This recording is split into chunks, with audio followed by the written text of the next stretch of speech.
escuchar a las mujeres, no importa su edad. Me he convertido en especialista de mujeres porque soy mamá de 3 mujeres. Tienen que orar por mi esposo que vive con 4, pero ha sido maravilloso compartir mi vida ya en este momento. Ya ellas son adolescentes y una preadolescente, y tengo el privilegio también y la alegría que hoy me acompaña una de mis hijas, Alena. Es su primera vez acompañándome a un congreso, y bueno, estoy feliz también de que ya hoy venga conmigo. Pero vamos a comenzar con este tema de hoy tan especial. Yo titulé esta prédica Sin temor al futuro, esperanza en tiempos de ansiedad.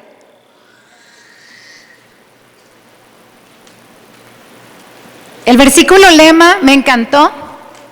Terminando esta prédica voy a contarles un testimonio muy personal y les voy a decir cómo fue que este versículo impactó mi vida. Yo aquí lo traigo en la Nueva Versión Internacional, que dice: fuerza y honor son su vestidura y se ríe sin temor al futuro. En este congreso yo voy a dar 3 pláticas con ustedes. Así que présteme mucha atención incluso a esta, porque voy a estar tomando algunos temas, todas están conectadas. Vamos a hablar hoy acerca de uno de los puntos que se habla en este versículo de esta mujer virtuosa de la que habla Proverbios 31. Y vamos a ver 3 temas en estas 3 pláticas. Entonces hoy vamos a empezar por el final. Hoy no nos vamos a ir en orden, vamos a empezar por este superpoder. Yo le llamo que esta mujer tenía un superpoder, que se reía sin temor al futuro. ¿Cuántas quisiéramos tener siempre esa certeza de que estamos seguras en Cristo y podemos reírnos de lo que viene en el futuro? Yo creo que todas deseamos eso, pero no siempre vivimos eso. Ahora, lo podemos obtener en Dios. Y bueno, dice: fuerza y honor son su vestidura y se ríe sin temor al futuro. No es una risa burlona, es una risa de tener confianza, es una sonrisa de fe, es una sonrisa de saber que Dios está con ella, y aunque ella no pueda ver el futuro, Dios está en el futuro, Dios está en su presente y Dios estuvo con ella en el pasado. Y esa es la certeza que hoy quiero que se siembre en tu corazón. Me encantó que su pastora dijera cómo son, siempre que predicamos un tema, son temas que Dios trata primero con nosotros, para que entonces podamos tener la autoridad y la experiencia para hablarlo con ustedes. Así que fue de mucha bendición. Cuando yo puse esperanza en tiempos de ansiedad, fue porque después de esta famosa pandemia del 2020, que los especialistas en salud mental le llamamos la pandemia del miedo, se desarrolló justamente temas de ansiedad, porque no sabíamos qué iba a pasar, especialmente los primeros meses. Fue algo que se compartió en el mundo entero. Y más adelante empezamos a ver las secuelas de la confinación, del encierro, de nuestros niños en casa por casi 2 ciclos escolares completos. Y empezamos a ver estos resultados no solamente con una ansiedad a niveles complicados de manejar en niños menores y niñas, sino que también se empezaron a manejar temas de depresión, temas de salud mental que ustedes y yo conocíamos, pero que no los hablábamos como algo tan normal. De alguna manera se han normalizado estos términos, y por un lado también como especialista en estos temas me da mucho gusto que podamos tener esta información. Pero hoy quiero hablarte de estos temas porque hoy quiero que sepas que en Cristo podemos ser libres de estos temas, que esto no es lo normal para la iglesia de Cristo, que esto no tiene por qué ser lo normal para nosotras, y que si bien puedes experimentar ansiedad o puedes estar pasando por un tema de depresión o por algún otro tema de esto, hay ayuda y hay esperanza en Cristo. Así que vamos a estar hablando de eso. Y yo puse aquí precisamente la definición de salud mental, y dice: estado de bienestar de nuestra mente. Involucra pensamientos, emociones y acciones. Hay 3 cosas que, según la Organización Mundial de la Salud, tú y yo necesitamos tener en orden, en balance, en línea, para que un especialista diga: ella tiene salud mental. Si uno de estas tres cosas, sea pensamientos, emociones y por ende nuestras acciones, como lo dice la palabra, todo lo que declaramos, si no están en línea, tenemos un problema de salud mental. Así que vamos a irnos más o menos viendo cómo es esto. Y comienza diciendo acerca de emociones la definición. Y hoy quiero platicarte acerca de emociones. ¿Alguna de ustedes ha sentido una emoción? Todas, ¿verdad que sí? Y de repente tenemos esa mala fama, las mujeres en especial, como si nosotras somos emocionales y lloramos por todo y cosas así. Pero las emociones no son malas. Dios nos hizo con emociones, Dios nos creó con emociones y tienen un propósito las emociones. Les voy a platicar en dónde está el error. ¿Están listas? Según los especialistas, existen 7 emociones básicas. ¿Alguien vio la película de Intensamente? ¿Sí? ¿La 1 y la 2? Ok. Si no, véanla. Vean para que puedan entender esto. Si sí la vieron, pues lo van a entender todavía mucho mejor.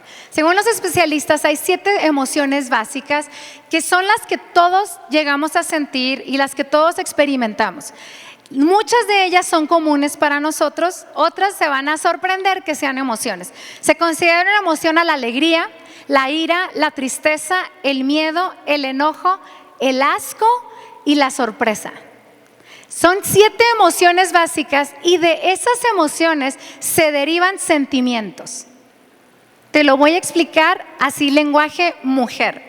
Todas conocemos los colores básicos, ¿verdad? ¿Sí? O sea, los colores básicos son el rojo, el azul y el amarillo, ¿no?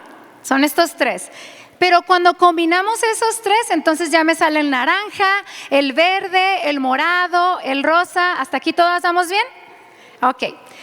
El ojo de la mujer resulta, y digo especialmente de nosotras, mira muchos tipos en una gama de colores o una paleta de colores. Si tú le dices, si tú estás casada y le dices a tu esposo o a tu papá, si vives en casa con tus papás, ¿me puedes traer una chamarra azul? Él va a traerte una azul, la que sea, la que haya encontrado azul. Y si tú le reclamas que no era ese tipo de azul, te va a decir, pues es azul. Pero nosotras decimos, es que hay muchos tipos de azul. Hay azul celeste, hay azul marino, hay azul cielo, hay azul bebé, hay azul rey. Tenemos las mujeres una gama de colores en nuestra mente que nos metemos a Pinterest y encontramos esas tablas de que decimos, a ver, esto van a ser los colores del Congreso. Entonces, no es verde y amarillo, o sea, es verde olivo. No es nada más amarillo, es amarillo brillante, pero no amarillo fluorescente, tampoco amarillo bebé. Es amarillo, sí. Nosotras vemos, bueno, las emociones son muy parecidas, pero cuando vemos esta gama de 7 emociones básicas, lo que se deriva de las emociones son sentimientos. ¿Cuándo es que nosotros nos quedamos con sentimientos? Fíjense esta historia real, dato real. Se supone que la emoción, nosotros estamos diseñados, hombres y mujeres, para que la emoción llegue a nosotros, entre en nuestro cerebro, la validemos, o sea, la sintamos y tenemos 90 segundos para desecharla. ¿Cuántos se enojan por 90 segundos solamente? ¿Cuántas se enojan o cuántas están tristes solamente 90 segundos? Creo que prácticamente nadie experimentamos así las emociones, aunque eso sería lo normal. ¿Qué pasa? Que tú y yo abrazamos la emoción. Y entonces yo puedo tener tristeza y la tristeza no es mala. Jesús lloró. Dios puso en nosotros las emociones y entonces yo puedo tener mucha tristeza. El problema es cuando yo abrazo esa emoción, no por 90 segundos, por 90 minutos, 90 horas, 90 días, 90 meses. Y entonces esa tristeza se siembra en mi corazón y de ahí se deriva muchos sentimientos que me lastiman. Yo puedo sentir ira, por ejemplo. La ira es un sentimiento que está puesto en nosotros para ayudarnos a identificar cuando alguien sobrepasa nuestros límites. Dios puso ahí la ira para que pudiéramos identificar injusticias, por ejemplo. Pero cuando yo abrazo la ira y me quedo con ella por 90 días, 90 meses, hay personas que pueden vivir y ahí es donde se desata amargura, falta de perdón, porque abracé una emoción y la hice como si fuera mi identidad. Y entonces digo algo como, yo soy muy enojona. Y está el temor también. El miedo es una emoción que está ahí para preservar nuestra vida. ¿Sabían que médicamente cuando nosotros tenemos miedo hay algo que sucede físicamente en nuestro cuerpo? Nuestro cerebro envía, por ejemplo, rápidamente a nuestro corazón que bombee sangre como 4 o 5 veces más rápido que lo está haciendo regularmente. Y entonces esa sangre se va a nuestras extremidades. ¿Para qué? Para que tengas la fuerza para defenderte, para que tengas la fortaleza en las piernas para salir huyendo. Es para preservar nuestra vida. Otra cosa que hace nuestro cerebro es que manda esta misma instrucción para que salga un chat, digamos, de azúcar. De ahí viene el tema que por un susto te haces diabético. ¿Han escuchado una vez eso? Sí, ok. Es un exceso de azúcar para que tengas la energía para salir huyendo. Imagínate que eso está diseñado para preservar tu vida, y si nosotras abrazamos la emoción del temor y la hacemos nuestra, imagínate que todo el tiempo tu cuerpo está liberando, bombeando más sangre, tu corazón casi saliéndose, tienes descargas de azúcar fuertes, estás manejando cansancio, si encima no hacemos ejercicio. Empieza a ver en nuestro cuerpo y empezamos a ver resultados de inflamación, problemas en los intestinos, dolores de cabeza. ¿Por qué? Porque abrazaste una emoción. La ansiedad es un tipo de temor. Es temor al futuro. Es temor a que no sabemos qué va a pasar. La pregunta hoy sería, ¿qué emoción has abrazado, mujer? Pregúntale a la que tienes a un lado, ¿qué emoción has abrazado?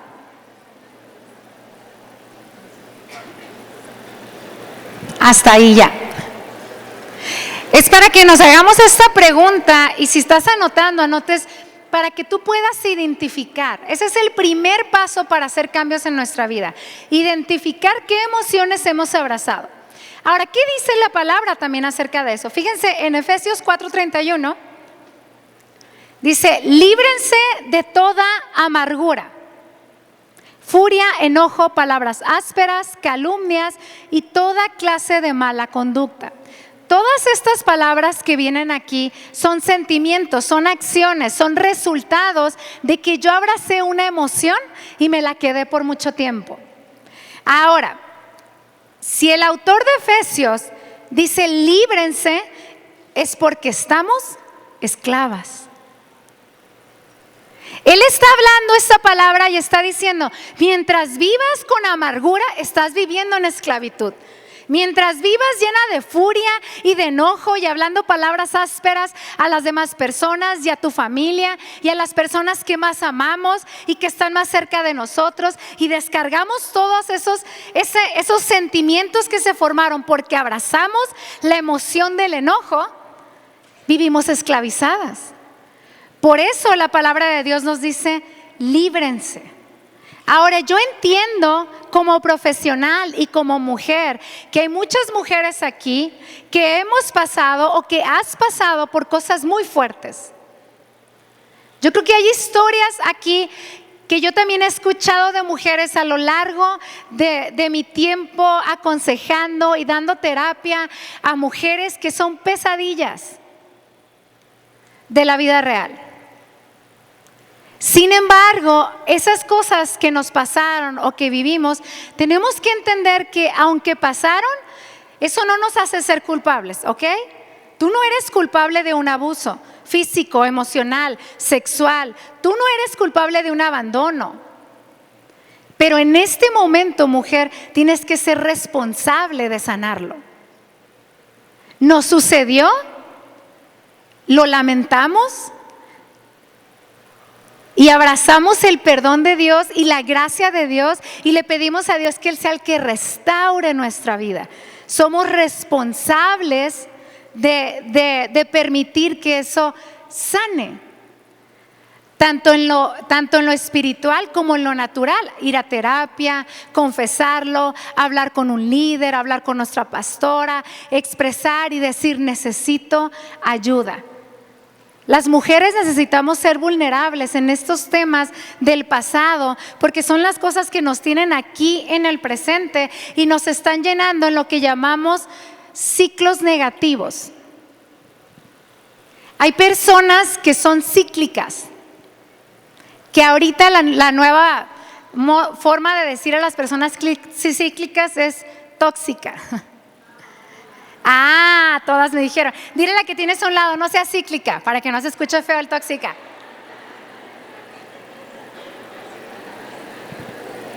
Una persona en ciclos negativos es una persona que está viviendo una situación real, pero que aún así sigue en esa relación sin hacer cambios, sin poner límites. Recuerdo hace muchos años una mujer, hace como unos 4 años, una mujer se acercó conmigo para consejería y habíamos empezado a desarrollar una amistad y entonces fuimos a tomar un café y me dijo, ¿sabes qué, Elena? Yo tengo algo que hablar contigo. Y ella comenzó a quejarse de su esposo. Y ella me decía, es que no sabes, es que él no me trata bien, es que él me habla con palabras ásperas y a pesar de eso va a la iglesia, pero como que no toma decisiones de hacer cambios y a veces tiene muy malas actitudes conmigo. Y me habló de temas, repito, importantes que definitivamente se tenían que hacer cambios. Y entonces yo le di unos consejos, oramos y ella se fue. Como a las 2 semanas nos volvimos a ver. Y nos sentamos y comenzamos a platicar y ella nuevamente me platicó, es que mi marido no es romántico, es que mi esposo tiene muchos años que no me compra flores, es que está muy distante, es que mi esposo esto, es que mi esposo esto otro, es que fíjate. Y entonces nuevamente yo le di palabra de esperanza, le di consejo y nos despedimos. 3, 4 semanas después nos volvimos a ver. ¿Y qué creen que me platicó? Fíjate que mi esposo, yo estoy muy molesta con él, nos peleamos en esta semana, es que él no me trata bien. Y ahí me di cuenta que esa mujer estaba inmersa en un círculo negativo. Pero lo que me di cuenta, que fue lo que más me impactó, es que yo me había metido en ese círculo. Porque yo permitía que ella viniera, que me platicara y yo la aconsejaba, pero no le pedía cuentas de lo que había hecho con ese consejo. Y digo, en terapia, en teoría lo que hacemos es ver a una persona 3 veces como máximo, incluso en consejería también. Y si no ha habido cambios, dices, ¿sabes qué? Creo que no tengo la suficiente autoridad en tu vida porque lo que yo te he dicho que hagas, tú no lo estás haciendo. Entonces, dentro de estos círculos, cuando yo me di cuenta de eso, la volví a ver. Y cuando empezó a decirme, es que mi esposo, le dije, pero ¿tú qué has hecho? No, pues las cosas que tú me dices. ¿Y qué resultado te ha dado? Pues no sé. Le dije, es que no lo has hecho. Bueno, pero es que yo estoy esperando que cambie él. Le dije, es que para que cambie él, porque la que está pidiendo ayuda eres tú. Él piensa que todo está bien. Él no está pidiendo ayuda, la que está pidiendo ayuda eres tú. Entonces, ¿qué te parece si haces las cosas que platicamos las últimas 3 veces y una vez que veas ese resultado, porque lo vas a ver y lo creemos en Dios porque estamos orando por esto, después que des esos pasos en fe y esas acciones, volvemos a hablar? No me volvió a buscar. Porque ella se sentía víctima de algo, pero no quería tomar la responsabilidad que le correspondía a ella también como esposa. ¿Sabes? La responsabilidad es la habilidad de responder. Nos cuesta trabajo de repente responder por las cosas que hemos hecho o incluso las que no hemos hecho. Ahora, los ciclos no se rompen solamente diciendo, es que quiero romper este ciclo. La Biblia a los ciclos negativos le llama maldiciones generacionales. Y hay maldiciones, se le llaman generacionales, que vienen de la bisabuela, a la abuela, a la mamá, a la hija, a la nieta, a la bisnieta. Esas son las maldiciones generacionales. Y a veces hemos pensado que una maldición generacional, no sé, lo hemos como espiritualizado y pensamos que son personas que se han metido en ocultismo. Pero las maldiciones generacionales son justamente estas que habló Pablo en Efesios. La amargura que se transmite de generación en generación. Todos los hombres son iguales. El divorcio es una maldición que se transmite de generación en generación. El abuso, el permitir diferentes tipos de abuso son maldiciones, son patrones que nos enseñaron, que vimos, que aprendimos, de los cuales tú y yo no éramos culpables. No somos culpables, pero ahora que los identificamos, tenemos la responsabilidad de cambiarlos. Di conmigo, soy responsable. ¿Cómo se rompen los ciclos negativos? Los ciclos negativos, mujer, no se rompen con otra emoción. Es que siempre lloro cuando estoy tratando de hablar con mi amiga, cuando estoy tratando de expresar algo a mis papás, cuando estoy tratando de hablar con mi esposo, empiezo a llorar y entonces ya no podemos hablar. Y entonces dices, voy a romper ese ciclo negativo. Ya no voy a llorar, ahora me voy a enojar. No puedes romper un ciclo negativo con una emoción.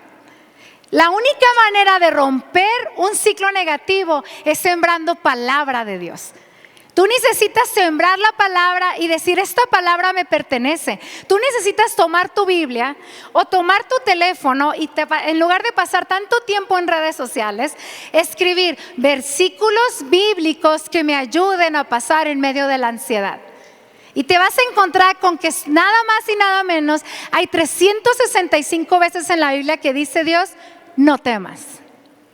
Porque lo necesitamos escuchar todos los días.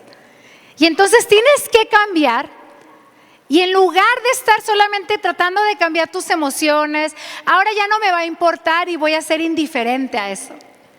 Siembra palabra, porque la palabra de Dios está viva, porque la palabra de Dios tiene poder, porque la palabra de Dios transforma y la palabra de Dios es la única que a lo muerto trae vida.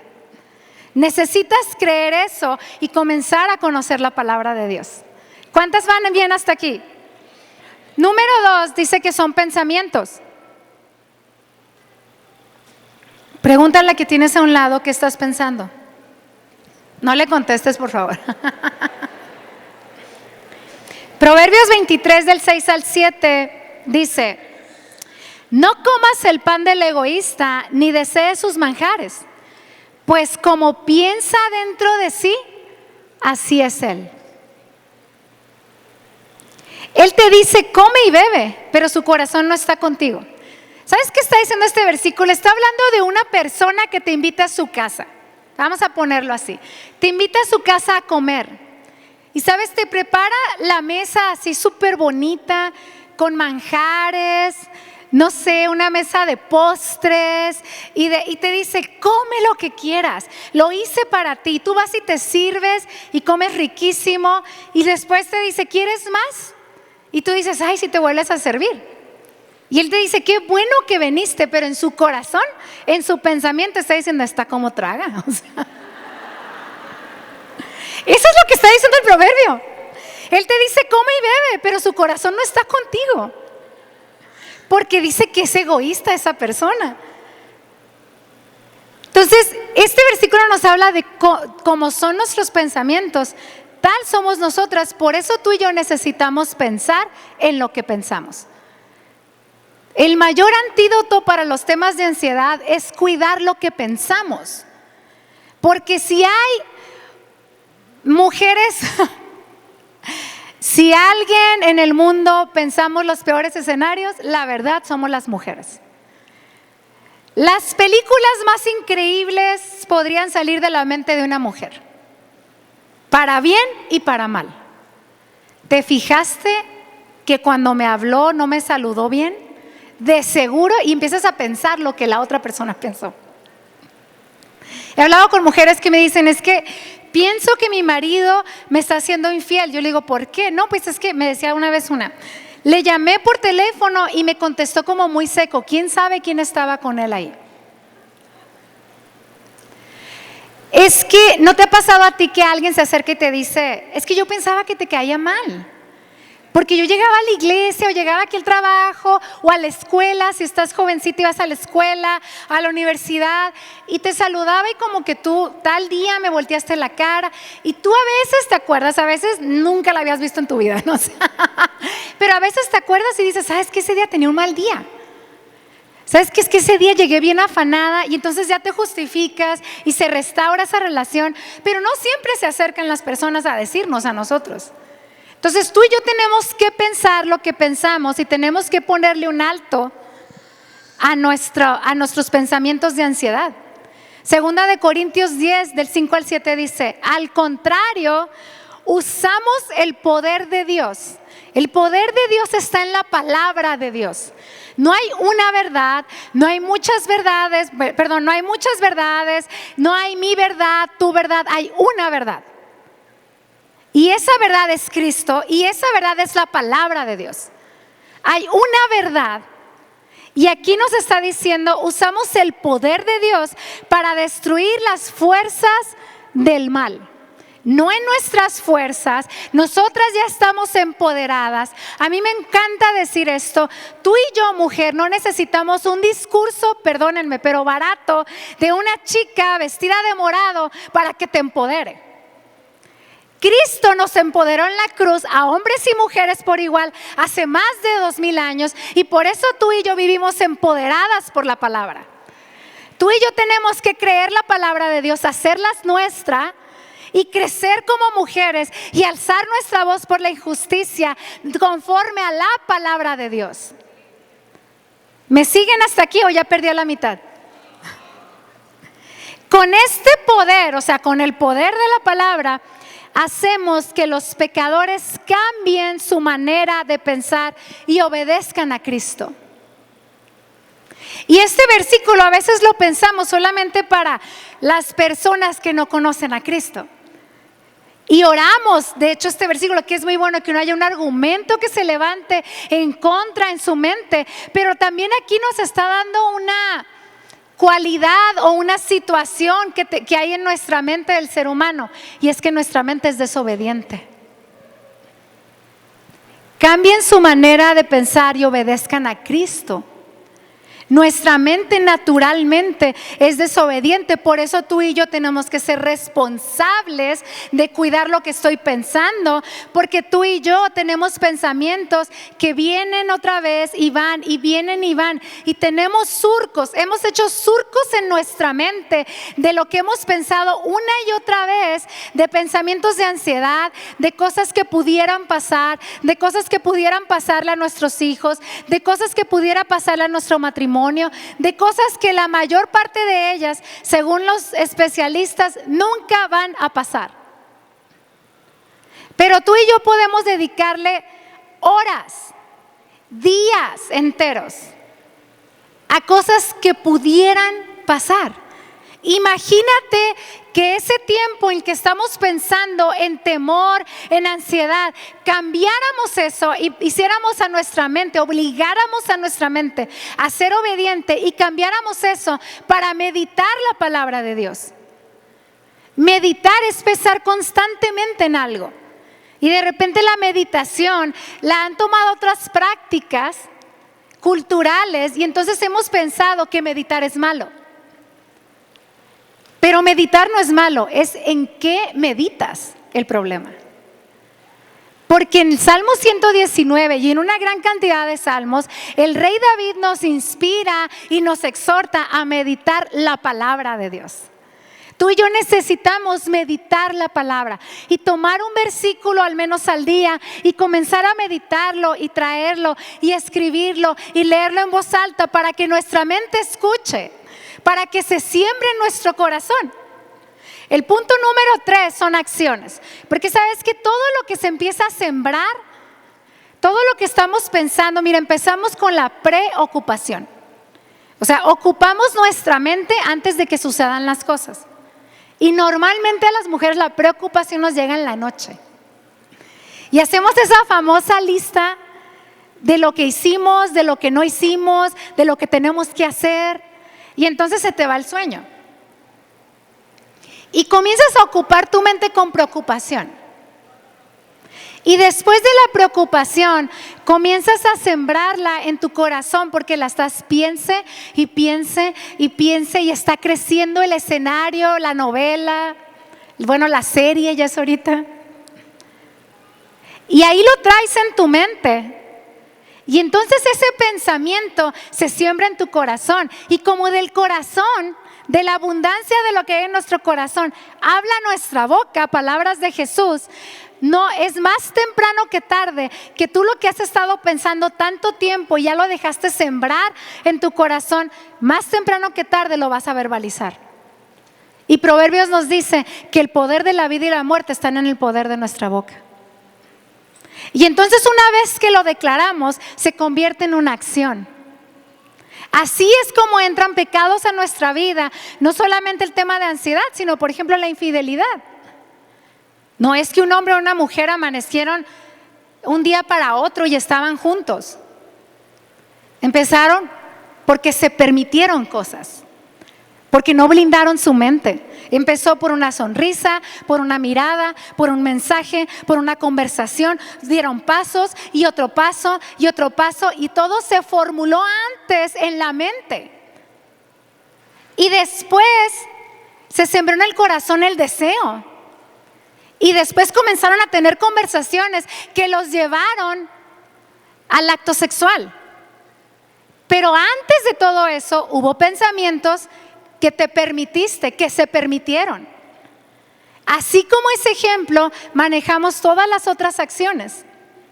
Dice, nuestro cerebro se desarrolla por medio de nuestros sentidos. O sea, nuestro cerebro va creciendo y desarrollándose en los primeros años de vida, luego en la adolescencia, y ese es todo un tema que no vamos a hablar hoy. Pero nuestras neuronas crean conexiones por medio de nuestros sentidos, por lo que vemos, por lo que escuchamos y por lo que tocamos. Luz, sonido y movimiento. ¿Qué estás viendo? ¿Qué te estás permitiendo escuchar? ¿Qué conversaciones, de qué conversaciones eres parte, mujer, que tú sabes que no deberías permitirte? ¿De qué chismes eres parte? ¿De qué críticas eres parte? ¿En qué áreas estás deshonrando a tus líderes, a tu esposo, a tus padres? ¿Qué te permites ver cuando nadie te ve? Es importante que prestemos atención a esto. Y fíjense lo que dice segunda de Pedro 2:7. Así es. Lot era un hombre recto. ¿Se acuerdan Lot en Sodoma y Gomorra? Era un hombre recto, atormentado en su alma por la perversión que veía y oía a diario. ¡Wow! Estaba atormentado por lo que veía y por lo que oía. ¿Cuándo? A diario. No podemos evitar, si vivimos en este mundo, en una cultura, en una sociedad, no nos vamos a aislar. Vamos a escuchar y vamos a ver cosas y vamos a pasar en situaciones y estar con personas que no siempre van a estar glorificando a Dios. Pero el mantenernos ahí, el sentirnos cómodas ahí, ese es el problema. Tenemos que blindar nuestros oídos, tenemos que blindar nuestros ojos. Fíjense la solución que Dios nos da para la ansiedad. Echando toda su ansiedad sobre Él, porque Él cuida de ustedes. Es tan tierno este versículo. Porque la palabra de Dios es tan viva y tan eficaz, que no solamente te dice que pongas tu ansiedad en Dios, sino te dice por qué deberías poner tu ansiedad en Él. Y me encanta la palabra echar, porque una cosa es poner, ¿sí? Yo puedo poner aquí, pero yo puedo echar el agua. Yo me imagino una imagen de una persona desesperada llegando a los pies de Cristo y echando toda su ansiedad, porque tiene la certeza que Él cuida de nosotros. Mujeres, necesitamos vivir tú y yo con esa certeza de que Él está en nosotros y cuida de nosotros. Y vamos a ver una historia bíblica rapidísimo porque se me acabó el tiempo. Lo voy a leer rápido y vamos a ver unos puntos, ¿va? ¿Hasta aquí todas tengo su atención? Se llama el estanque de Betesda. Es un momento en el que Jesús, te va a parafrasear un poquito, aquí va a venir escrita toda. Dice, y hay en Jerusalén, cerca de la puerta de las ovejas, un estanque llamado en hebreo Betesda, el cual tiene 5 pórticos.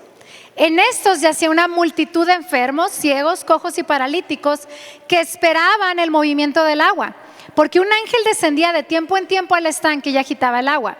Y el que primero descendía al estanque después del movimiento del agua quedaba sano de cualquier enfermedad que tuviese.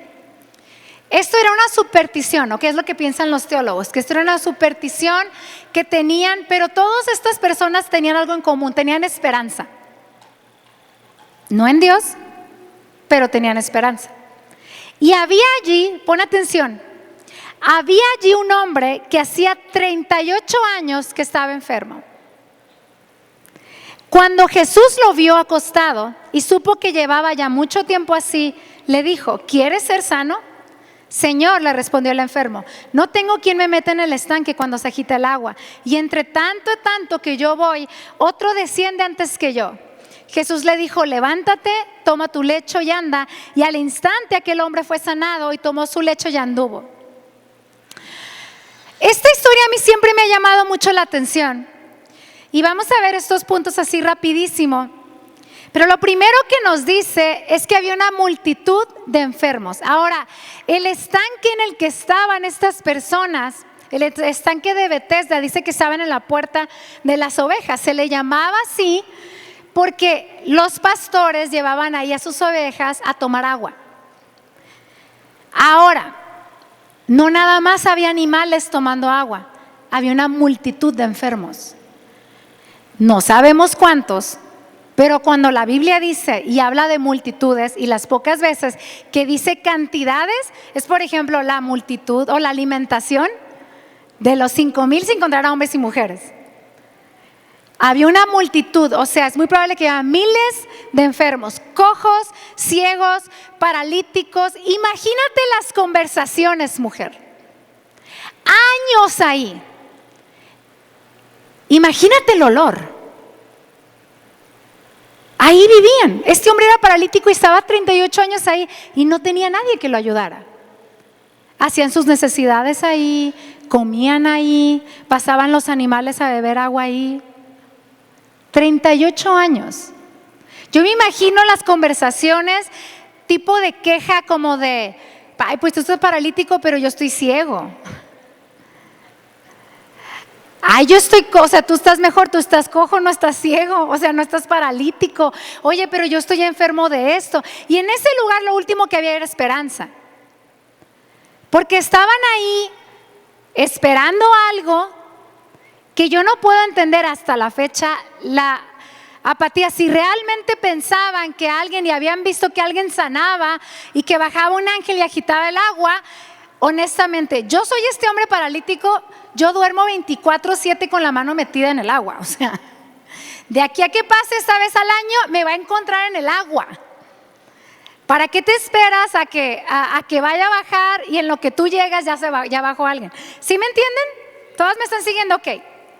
Punto número 2 que me encanta. Cuando Jesús lo vio, la mentira más grande, mujer, que culturalmente se nos ha enseñado o se te ha enseñado, es que Jesús no te ve, es que a Jesús no le importa, es que Jesús estaba ocupado. Pero la Biblia dice que cuando Jesús lo vio, y vamos a encontrar muchos ejemplos como esto, en los que Jesús va pasando por un lugar y ve a alguien y nunca lo deja igual, es movido a compasión. Y ve a este hombre y Jesús le hace una pregunta que para mí es la pregunta más obvia, pero cuando una vez entendí este mensaje, dije, no, es que no era obvio. Porque Jesús le pregunta, ¿quieres ser sano? Y el hombre responde lo siguiente, Señor, Le respondió el enfermo: no tengo quien me meta en el estanque cuando se agita el agua, y entre tanto que yo voy, otro desciende antes que yo. Este hombre hablaba más que una mujer. ¿Cuál era la respuesta, mujeres? Sí. 2 letras. Sí. Nunca le dice que sí quiere ser sano. ¿Con cómo le contesta? Desde la victimización, desde lo que se permitía pensar, desde el temor, desde el pobre de mí. Y empieza a darles explicaciones de por qué no es sano. Pero Jesús no le está preguntando eso. Jesús le está diciendo: ¿quieres ser sano? La pregunta hoy: mujer, ¿quieres ser sana? Mujer, ¿quieres ser libre? Mujer, ¿realmente quieres un cambio? Mujer, ¿estás pidiendo ayuda? Porque Jesús te ve.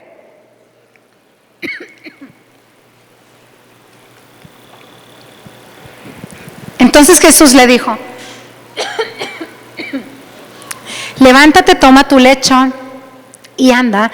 Y al instante aquel hombre fue sanado y tomó su lecho y anduvo. Jesús siempre nos va a capacitar para, una vez que estamos sanos, nos va a dar eso que necesitamos. Este hombre era caminar. Necesitamos para poder cumplir el propósito que Él tiene para nosotros. No hace solamente un llamado y una pregunta, sino que Él quiere que no solamente seamos libres o tengamos sanidad mental, sanidad espiritual especialmente, sino lo importante es que nos mantengamos libres.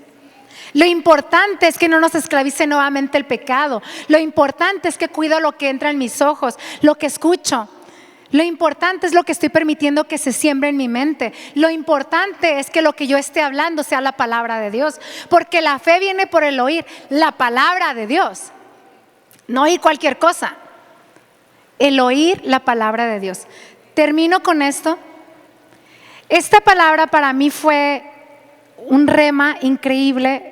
Proverbios 31:25, que es el lema de este congreso, porque el Señor me la dio en uno de los momentos más difíciles que yo he tenido en mi vida. No sabía que después iba a vivir uno más difícil, pero hasta mis 25 años había sido un momento muy tremendo. Yo fue mi primer embarazo, y en mi primer embarazo yo tuve un embarazo complicado. 2 minutos y terminamos, mujeres. Tuve un embarazo complicado de principio a fin. No voy a entrar en detalles. Hay algunas embarazadas aquí. Hay otras que todavía no son mamás. ¿Cuántas son mamás ya aquí? Aunque la mayoría. Todos los diagnósticos que me daban para mi bebé eran malos.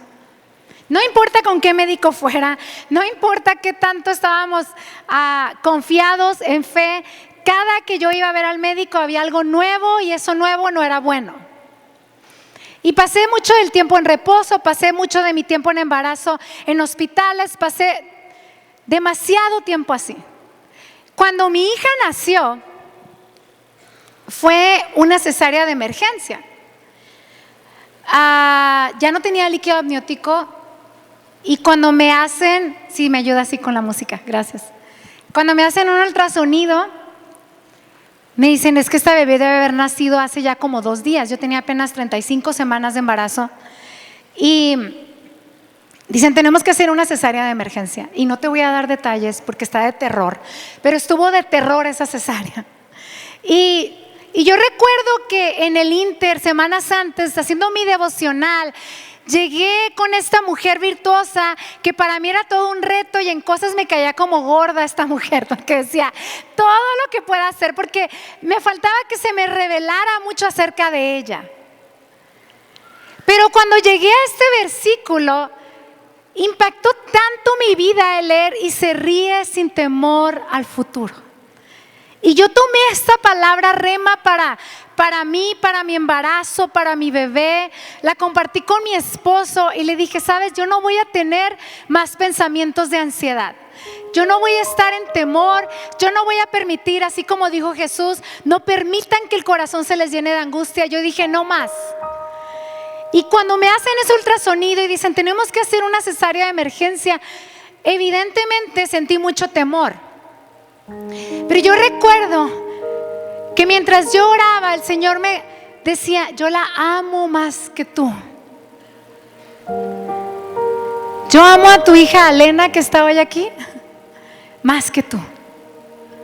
Y entré a esa cesárea con esta serie de diagnósticos. Mi plan de parto pues no funcionó, fue emergencia, no estaba mi mamá en ese momento, no estaba mi hermana, no estaba todo lo que había planeado y lo que yo quería tener en control, no pasó. Entré a ese quirófano sola, como era de emergencia no dejaban entrar a nadie. Nadie me explicó cómo era una cesárea, estaban muchos médicos, hablaban entre ellos. Y en el momento, yo recuerdo que oraba y yo era así, en una oración como muy de una niña. Decía, que el corazón no se me llene de angustia. Señor, no permitas que el corazón se llene de angustia. Yo confío en ti. Cuando mi hija nació, hubo un silencio en ese quirófano, porque Elena nació sin vida. No se escuchó el llanto de esa bebé. No me la pusieron en el pecho.